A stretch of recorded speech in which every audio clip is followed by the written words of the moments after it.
Mr. Turner, I've launched an investigation, or the committee has, we all have, into the role of former senior White House officials in possibly abusing the authority of former President Joe Biden while the former president was rapidly deteriorating mentally and physically. We will be conducting transcribed interviews of a number of former White House officials to understand who was really making the decisions for President Biden. Your group, Power the Future, has expressed concerns that over half a dozen of the Biden administration executive actions, which were signed by the auto pen, related to climate policy should be deemed null and void,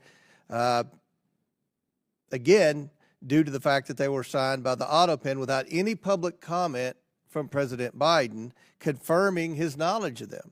Now, why is it important that the American people know the truth about whether President Biden knowingly signed these orders, making significant and drastic shifts in our energy policy?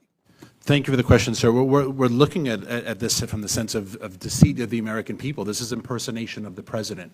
Staffers, of course, have a lot of leniency in what they do working on behalf of the president, but these executive orders that we identified, there's no evidence of Joe Biden in first person, in his voice as president, talking about them. And I see some Pennsylvanians on the panel. When you ban the export of liquid natural gas and you never get asked about it in person, one has to wonder if Joe Biden did it or if a staffer did it on his behalf. You specifically expressed concern that President Biden was not aware of that specific action to implement the executive order pausing liquefied natural gas permits. Now, why are you specifically concerned the president was unaware of that specific order? Well, there's an anecdote from earlier this year where Speaker of the House Johnson mentioned he was in conversation with President Biden and brought it up. And the president said, "I don't know what you're talking about." At the time, that was understood as, wow, maybe the president's a little worse off than we realized. But maybe two things can be true. Maybe he really didn't know what Speaker Johnson was talking about. Mm-hmm. Maybe he had no idea he passed this executive order. And if the president has never asked about it and he hides from the press and there's no opportunity for him to get asked in public about it, how do we know he actually did it? And these are serious executive orders. This is not... It is bizarre. You know, when President Trump signed his executive orders, we saw him sign the executive orders. He had a big event. He was, they were talking about the executive orders. They said, this is what this specific executive order is. We never saw any of that. No, and lives were destroyed, sir. And when you ban the export of liquid natural gas, there are hundreds of thousands of men and women who work in the natural gas industry. Lives were destroyed. People went bankrupt because of that. And we have no evidence that Joe Biden himself actually We haven't found any evidence either that, and ironically, unlike some of the investigations we've done in the past with respect to the former president, not many of the colleagues on the other side of the aisle are disputing many of the things that have come out in the Tapper book, the things that have come out with statements like what former Transportation Secretary Buttigieg and others have said that they were shielded from the president. So we look forward to having these staffers come in. Our committee will be conducting transcribed interviews, possibly depositions, depending on how quickly they come in, and hopefully we'll get the truth to the American people.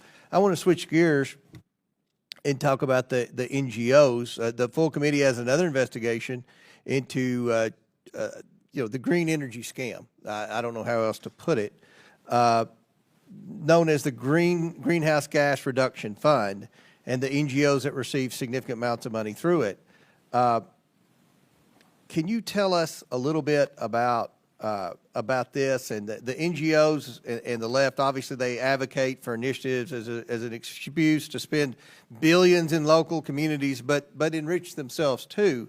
Who else benefits from these handouts? You know, every Democrat, I know Ms. Stansbury loves government programs. They love to spend money and create bureaucracies, but who really benefits from programs like this specific scam that I talked about? The operatives aligned to these organizations, consultancy groups, PR firms, lawyers, and it's all just an enormous cabal. That sounds like a base for one of the two political parties. 100%. Yeah. Well, thank you very much. We look forward to this committee working to get the truth to the American people and try to get spending under control. And we're going to see if these executive orders were really authorized by the president or if this was being done unilaterally by some unnamed bureaucrats. Madam Chair, thank you for this subcommittee hearing. I yield back. Thank you. The gentleman yields, and I now recognize Ms. Norton from Washington, D.C. Thank you, Madam Chair.